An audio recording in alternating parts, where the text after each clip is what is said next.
La brutalidad sexual de Genghis Khan transformó un continente entero a través del horror calculado. En una tienda poco iluminada, cargada de incienso y de miedo, la mano de una joven tiembla bajo las sábanas de seda. El hombre más poderoso de la historia yace a su lado, con los ojos cerrados en señal de satisfacción. Ella es una entre miles, pero esta noche será la última. Sus dedos encuentran el frío metal, escondido debajo de la almohada. La tormenta exterior enmascara su respiración superficial. Esta princesa Tangut, cuya familia fue quemada viva hace 3 años, ha esperado este momento durante incontables noches degradantes. La hoja capta la luz de la vela cuando ella la levanta. En segundos, el gran conquistador que se cobró 7.000 mujeres descubrirá que la conquista tiene consecuencias. El hombre que construyó un imperio a base de asaltos sistemáticos está a punto de enfrentar la justicia por parte de su última víctima. La historia lo llamará leyenda, pero los gritos que perforan la noche son bastante reales. Quizás usted se pregunte, ¿cómo el trauma personal de un hombre se transformó en la campaña de violencia sexual más extensa de la historia? ¿Por qué un solo secuestro creó un sistema que dejó 16 millones de descendientes genéticos en 2 continentes? Para encontrar la respuesta, tenemos que retroceder 25 años hasta un secuestro que cambió el curso de la historia de la humanidad, porque lo que comenzó con el secuestro de una mujer terminaría con una espada oculta y un imperio construido sobre el sufrimiento. Los gritos de la tienda de Bort se escucharon a través de las escaleras durante 8 meses seguidos. En 1184, Genghis Khan todavía era Temujin, simplemente otro líder tribal que intentaba sobrevivir a la brutal política de las tropas mongolas. Se había casado con Borte cuando eran adolescentes, una alianza política que prometía estabilidad. Pero los Murkets tenían otros planes. Recordaron una antigua deuda de sangre, una mujer robada por el padre de Teugin décadas antes. El ataque se produjo al amanecer. 30 jinetes arrasaron el campamento mientras Teugin huía a caballo, dejando atrás a su nueva esposa. Para un hombre que más tarde conquistaría naciones, este abandono lo marcó para siempre. Borte desapareció en territorio Murket, donde pasó a ser propiedad de Chilga, un guerrero que la reclamó como botín. 8 meses. Ese fue el tiempo que soportó el cautiverio la esposa de Temujin. Los registros históricos sanean lo sucedido. Pero el resultado cuenta la historia. Teugin finalmente la rescató con la ayuda de su hermano de sangre Jamuka. Borte estaba muy embarazada. El niño Hoi llevaría el estigma de la paternidad incierta durante toda su vida. Hoi literalmente significa invitado, un nombre que gritaba sus orígenes cuestionables a todo aquel que lo escuchaba. Temujin reclamó públicamente al niño, pero la duda lo carcomía. En los momentos de tranquilidad, estudiaba el rostro de Hoi, buscando rasgos de Merkit. Pero la pesadilla de Borte apenas comenzaba. El rescate reveló que algo estaba roto en Mujin. Había salvado el cuerpo de su esposa, pero no su honor. En la cultura mongol, una mujer tomada por enemigos acarreaba una vergüenza permanente. Cada mirada de reojo a Hugh le recordaba aquellos 8 meses de sonidos que solo podía imaginar.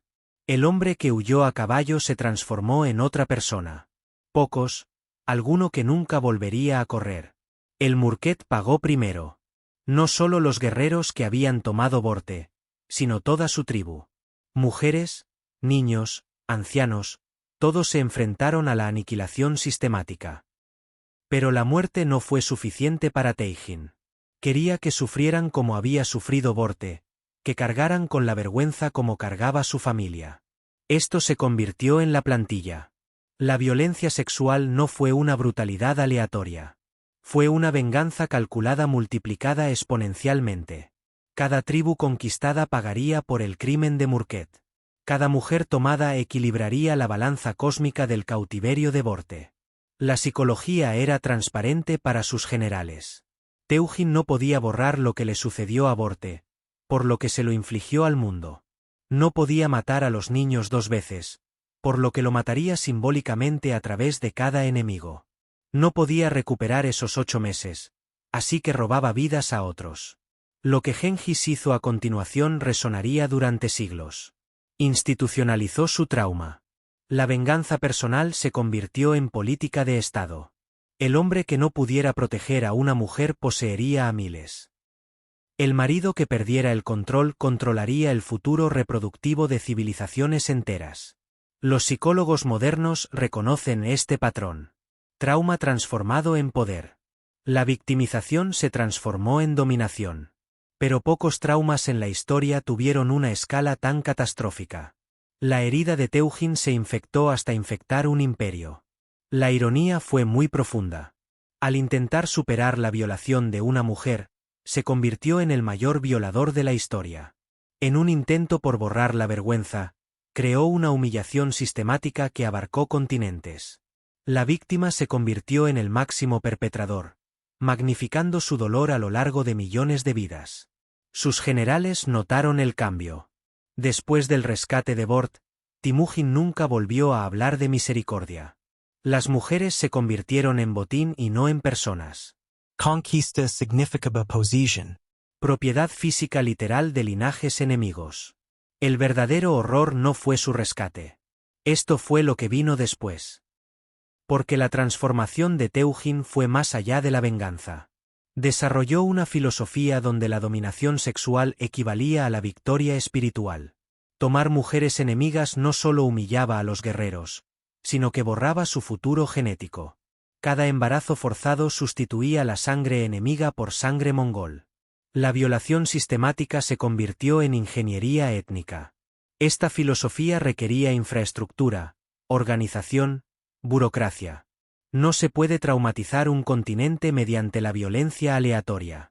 Necesita planificación, jerarquía, reglas. El mismo genio organizativo que creó el sistema postal mongol crearía la red de esclavitud sexual más eficiente de la historia. Y así comenzó una venganza sexual que contaminaría los linajes de la mitad del mundo conocido. La mano del escriba temblaba mientras escribía el número 7000. Este no fue un recuento de bajas en batalla ni un recuento de tributos. Este fue el censo oficial de las mujeres personales de Genghis Khan. Es una cifra tan asombrosa que su gestión requiere su propia burocracia. Pero los mongoles no solo contaban a las mujeres. Los clasificaron. El sistema era metódico, casi corporativo en su eficiencia. Después de cada conquista, funcionarios designados evaluaban a las mujeres capturadas utilizando una escala de 100 puntos. La belleza, la edad, la virginidad, el nacimiento noble, la edad, cada factor tenía un peso matemático. Una princesa virgen podía obtener 95 puntos. La viuda de un comerciante quizás 60. Las evaluaciones se llevaban a cabo en patios abiertos donde las mujeres permanecían desnudas mientras los funcionarios circulaban con sus libros de contabilidad. El relato de un sobreviviente describe el sonido que hacían los estiletes al rayar la madera, reduciendo a los seres humanos a valores numéricos. Los funcionarios trabajaron rápido, miles de personas por procesar, cuotas que cumplir. Las puntuaciones superiores a 90 fueron directamente al KHN. Los años 80 se convirtieron en regalos para los generales que se distinguieron en la batalla. Se distribuyeron 70 unidades entre los oficiales. Los años 60 fueron destinados a soldados comunes como recompensa por su servicio. Era una economía sexual donde las mujeres se convirtieron literalmente en moneda de cambio. Pero el sistema de puntuación tenía un propósito más oscuro. Por debajo de los 60 años, las mujeres se enfrentaban a ser asignadas al burdel militar que seguía a cada ejército mongol. Estas instalaciones móviles prestaron servicio a miles de soldados y operaron con la misma eficiencia que las cadenas de suministro militares. Las mujeres recibieron números, no nombres. Se rastrearon sus ubicaciones y se documentó su uso. La grabación fue meticulosa. Los administradores mongoles llevaban registros de qué mujeres iban a dónde, sus orígenes y sus asignaciones. Estos documentos, algunos de los cuales todavía existen en archivos chinos, parecen manifiestos de inventario. 20 doncellas Tangut, puntuaciones 45 a 55, asignadas al regimiento 4, trata de personas, industrializado. Un historiador chino documentó el proceso de llegada. Las mujeres fueron clasificadas en grupos étnicos. Rusos en una zona, persas en otra, rusos en una tercera.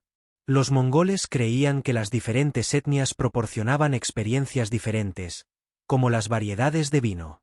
Crearon lo que equivalía a un catálogo racial de explotación sexual. La infraestructura requerida fue inmensa. Las mujeres eran manejadas por guardias especiales, distintos de los militares regulares. Las cadenas de suministro especializadas proporcionaban alimentos, ropa y atención médica básica, no por compasión, sino para mantener la calidad del inventario. Las mujeres que quedaron embarazadas fueron rastreadas por separado y se documentó la paternidad de sus hijos. Aquellos que obtuvieron una puntuación inferior a 60 se enfrentan a algo peor que la muerte. Porque la misión en el burdel significaba atender a decenas de hombres diariamente hasta que el cuerpo simplemente se rendía. La doctrina militar mongol de la eficiencia se extendió a la violencia sexual entre comillas, maximizar el uso, minimizar el mantenimiento. Las mujeres que no podían trabajar eran descartadas como equipo roto. Las mujeres con mayor puntuación se enfrentaron a un horror diferente. Convertirse en propiedad de un general significaba propiedad exclusiva, pero también aislamiento total. Estas mujeres vivían en palacios móviles, prisiones de seda que seguían al ejército. Existían únicamente para el placer de un hombre. Sus vidas se medían en su satisfacción. Los 7.000 hombres personales del Khan operaban bajo un control aún más estricto. Estaban organizados por etnia. Trofeos humanos CO que muestran el alcance de la conquista mongol. Bellezas chinas en una sección, princesas persas en otra, nobles rusos en una tercera.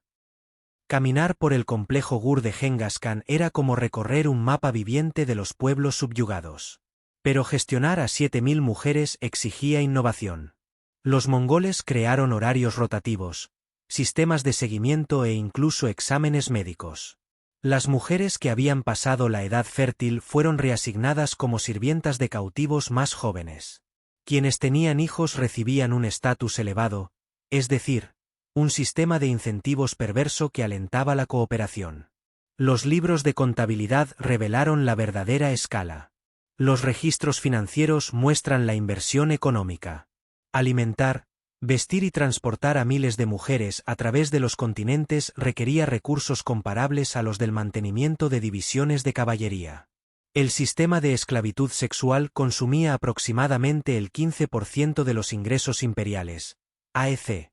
Una inversión estatal masiva en violaciones sistemáticas. Esto no fue una brutalidad sin sentido. Esta fue una violación industrializada, burocratizada, optimizada. El mismo genio administrativo que permitió a los mongoles gobernar desde Corea hasta Polonia creó el sistema de explotación sexual más eficiente de la historia.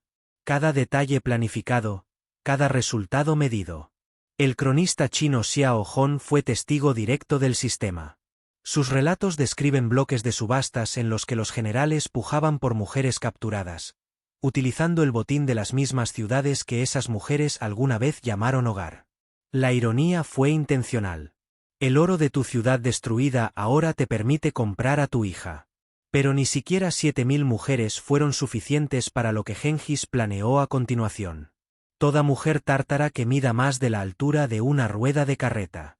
Esas 5 palabras sellaron el destino de miles. Era el año 1202 y Genghis Khan acababa de derrotar a la Confederación Tártara. Pero la victoria militar no fue suficiente. Los tártaros habían envenenado a su padre años atrás. Otra herida que supuró en la psique del Khan. Ahora llegó el momento de rendir cuentas, y este establecería un modelo para la violencia sexual que definiría la expansión mongola. La orden fue específica, metódica. En primer lugar, ejecutar a todos los varones tata más altos que el eje de una carreta, de aproximadamente 3 pies de altura. Esto eliminó a todos los hombres y adolescentes varones, mientras que perdonó a los niños lo suficientemente jóvenes como para olvidar sus orígenes. Pero las mujeres se enfrentaron a un destino completamente diferente. Genghis Khan distribuyó mujeres tártaras entre sus tropas como raciones para el campo de batalla. No al azar, sino sistemáticamente. Los guerreros de élite recibieron mujeres más jóvenes. Los soldados comunes consiguieron unos mayores. La violación masiva no fue una ruptura de la disciplina. Fue lo contrario. Organizado, sancionado, alentado. Los testigos describieron escenas que acechan la memoria histórica. Mujeres tártaras obligadas a presenciar la ejecución de sus maridos y luego distribuidas inmediatamente entre sus asesinos. Hijas separadas de sus madres, hermanas destrozadas, cada una asignada a una unidad militar diferente.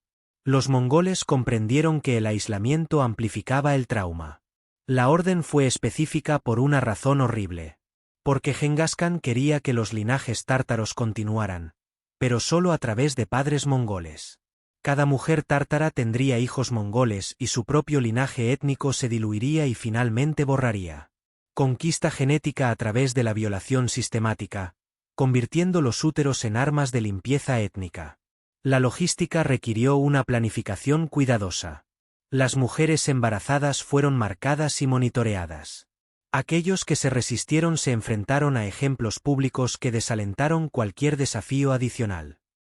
Los mongoles crearon lo que los fiscales modernos reconocerían como una campaña sistemática de embarazo forzado y genocidio a través de la biología. Pero las tartas no eran víctimas pasivas. Muchas mujeres prefirieron el suicidio a la sumisión, arrojándose desde acantilados o a ríos. Los mongoles respondieron incrementando la vigilancia, atando las manos a las mujeres por la noche y colocando guardias específicamente para evitar que se autolesionaran. Incluso la muerte se convirtió en un privilegio negado. Un relato de un sobreviviente tártaro conservado en registros chinos describe los sonidos de aquella primera noche. Miles de voces de mujeres se alzan con dolor, pena y rabia. El campamento mongol se extendía por kilómetros y desde cada rincón llegaba evidencia del asalto sistemático.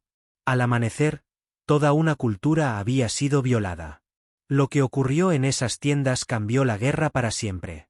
Los conquistadores anteriores mataban o esclavizaban. Los mongoles innovaron algo peor. Absorption biologica.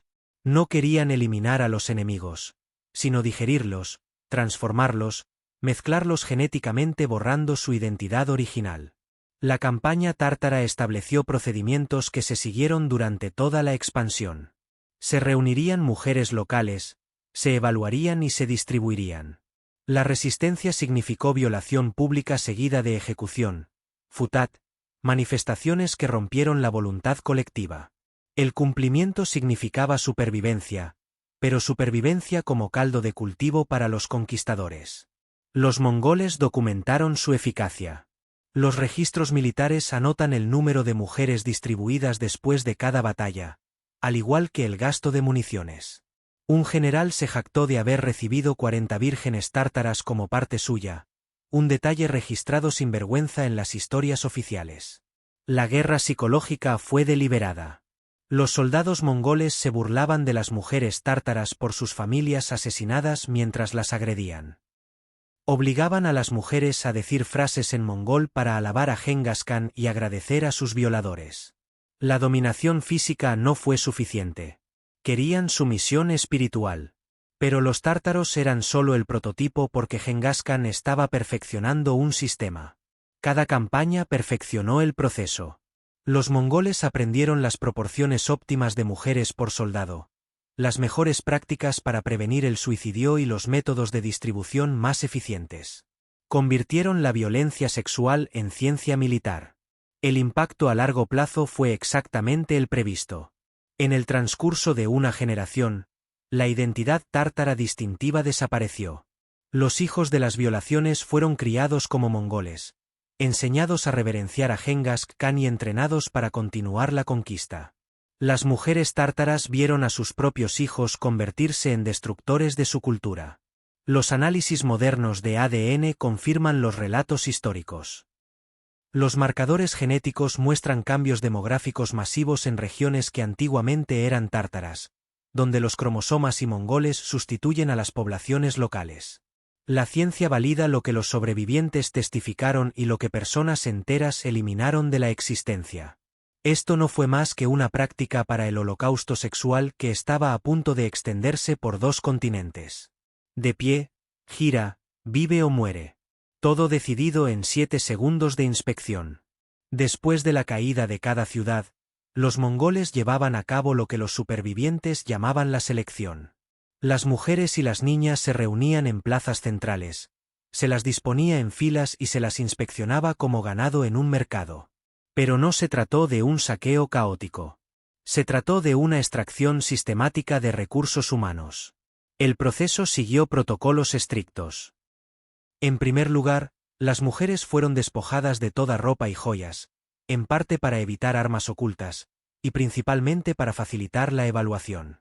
Permanecieron desnudos bajo la nieve, la lluvia o un sol abrasador, mientras los oficiales mongoles recorrían las líneas con sus planillas de puntuación. La edad vino primero. Por lo general, las niñas menores de 7 años eran asesinadas. Eran demasiado jóvenes para ser utilizadas de inmediato y era demasiada inversión para reunirlas. Las mujeres mayores de 40 años corrían el mismo destino, a menos que poseyeran habilidades especiales como conocimientos de medicina o artesanía. El rango de edad útil fue de 8 a 35 años y las preferencias variaron según el rango. La belleza física importaba, pero no exclusivamente. Los mongoles tenían preferencias específicas. Piel clara, dientes rectos, rasgos simétricos. Le revisaron enfermedades, deformidades, embarazo. Las vírgenes tenían un valor superior, por lo que los exámenes invasivos se convirtieron en un procedimiento estándar. Pero los criterios de selección fueron más allá de lo físico. Las hijas de los nobles eran identificadas por su porte. Sus manos no estaban marcadas por el trabajo. Estos recibieron una designación especial, Isa, futuros obsequios para jefes aliados o recompensas por servicios ejemplares. El valor político a veces superaba la belleza física. Ser seleccionado no fue la salvación. Debido a que la selección significaba ingresar a la economía sexual mongol, las mujeres con puntajes altos se enfrentaban a la propiedad individual, al descanso y a convertirse en propiedad de guerreros específicos. Las puntuaciones más bajas significaban propiedad colectiva, EPA, asignación a burdel militar. Cualquiera de los 2 caminos conducía a la violación sistemática, al posible embarazo, al borramiento cultural y a la muerte prematura. El proceso de selección en sí fue diseñado para romper los ánimos.